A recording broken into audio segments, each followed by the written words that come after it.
ঢাকার ২ সিটি কর্পোরেশনে নির্বাচন দেওয়ার কথা ভাবছে অন্তর্বর্তী সরকার। এমন একটি খবর গণমাধ্যমে প্রকাশের আজ সকাল থেকেই আলোচনায় সিটি কর্পোরেশন নির্বাচনে প্রতিদ্বন্দ্বিতা করবেন কারা।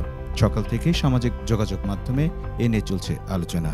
অনেকে নিজের পছন্দের প্রার্থীর নাম জানাচ্ছেন, আবার কেউ কার সঙ্গে কার প্রতিদ্বন্দ্বিতা হলে ভালো হবে তা নিয়ে পোস্ট করছেন।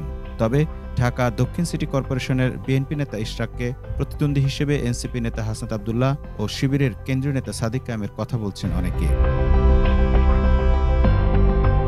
হাসনাত আব্দুল্লাহ জাতীয় নাগরিক পার্টির দক্ষিণাঞ্চলের মুখ্য সংগঠক এবং সাদিক কায়েম বাংলাদেশ ইসলামী ছাত্র শিবিরের কেন্দ্রীয় প্রকাশনা সম্পাদক ও ঢাকা বিশ্ববিদ্যালয় শাখার সাবেক সভাপতি।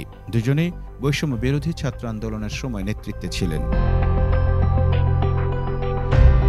এ বিষয়ে কথা বলেছেন ইউনাইটেড পিপলস বাংলাদেশের প্রধান সমন্বয়কারী রাফে সালমান রিফাত। তিনি তার ফেসবুক পোস্টে বলেছেন, শোনা যাচ্ছে সিটি কর্পোরেশন নির্বাচন দেবে আসিফ মাহমুদ সরকার। এনসিপির মানুষজন ইশরাক হোসেন বনাম হাসনাত আব্দুল্লাহ প্রচারণা চালাচ্ছে।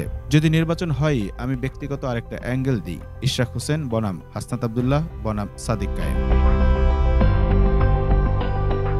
ইশরাক হোসেন ও হাসনাত আব্দুল্লাহকে নিয়ে কথা বলেন জাতীয় নাগরিক পার্টির যুব উইং জাতীয় যুব শক্তির আহ্বায়ক অ্যাডভোকেট তারিকুল ইসলাম। বৃহস্পতিবার ফেসবুকে দেওয়া এক স্ট্যাটাসে তিনি লেখেন, বিএনপি নেতা ইশরাক হোসেন গত ৭ দিনে ঢাকা শহরে যে নাগরিক দুর্ভোগ সৃষ্টি করে রাজনৈতিক অপরিপক্কতা ও অপরিণামদর্শিতার পরিচয় দিয়েছেন, তাতে যদি সম্প্রতি ঢাকা দক্ষিণ সিটি কর্পোরেশন নির্বাচন হয় এবং সেখানে হাসনাত আব্দুল্লাহ যদি প্রতিদ্বন্দ্বিতা করেন, তাহলে ইশরাক হোসেন জামানত হারাবেন।